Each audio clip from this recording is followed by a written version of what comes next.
is the epicenter of hostilities.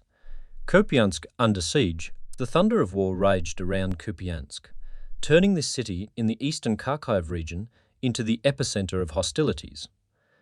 The grim reports of National Guard spokesman Ruslan Muzachuk painted a vivid picture of the escalating situation, with substantial Russian reinforcements, including airborne assault and tank units. The region was transformed into a crucible of conflict. Day by day, the skies were ablaze with more than 50 air attacks, sometimes even reaching over 80. The unrelenting barrage was accompanied by artillery, with the Russians using it 559 times in a single day. Yet the Ukrainian defenders were resolute, holding the dominant heights around the villages of Vilshina and Novosovsky. They faced the ferocity of the Russian offensive designed to draw them into the area, or possibly even attempt to capture Kupiansk itself. Deputy Commander Sahir Turetti's words were steadfast. The situation is difficult but under control. The defences were strengthened, the resolve unbroken, even as the city faced shelling and fire.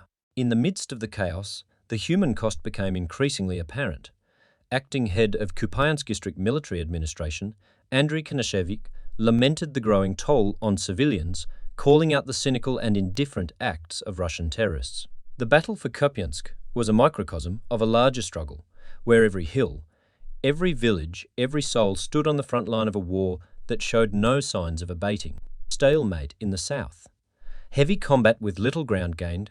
Gakayot-Hari, the southern front of Ukraine, was ablaze with artillery, missiles, and combat planes.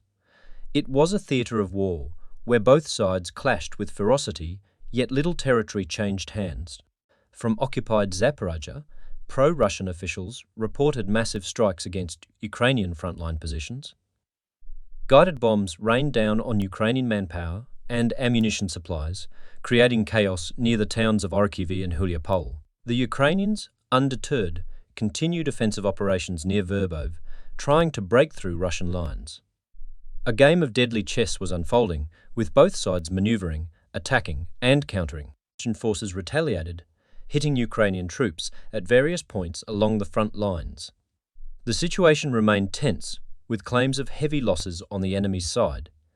Meanwhile, civilian casualties mounted, with a missile attack killing 5 in the town of Trudov. The Ukrainian mayor of Melitopol reported the continuous movement of Russian reinforcements, a silent testament to the grinding war of attrition that neither side seemed able to win decisively. In the southern Ukraine, the sound of artillery echoed the grim reality of a conflict locked in a deadly embrace, a dance of war where every step was matched, and every gain was paid for in blood. Tragedy at the Pyro-Ros plant.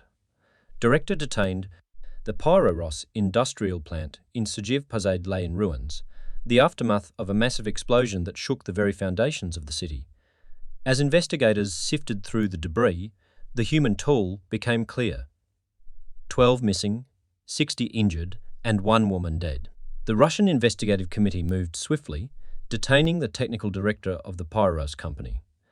Documents were confiscated, premises were searched, and the grim task of uncovering the truth began. As the investigation unfolded, the spectre of a drone attack was dismissed by Moscow region authorities. The focus shifted to the inner workings of the plant, a developer and manufacturer for optical and optoelectronic devices used by various sectors, including the Russian military. Olga Vredy of the Investigative Committee summed up the situation. Thus, at the moment, the fate of 12 people who are considered missing is being established. Her words were a stark reminder of the human tragedy that lay behind the headlines.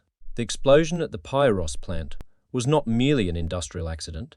It was a tragedy that reverberated through families, communities, and a nation, a stark reminder of the fragility of life in a world where safety can never be taken for granted.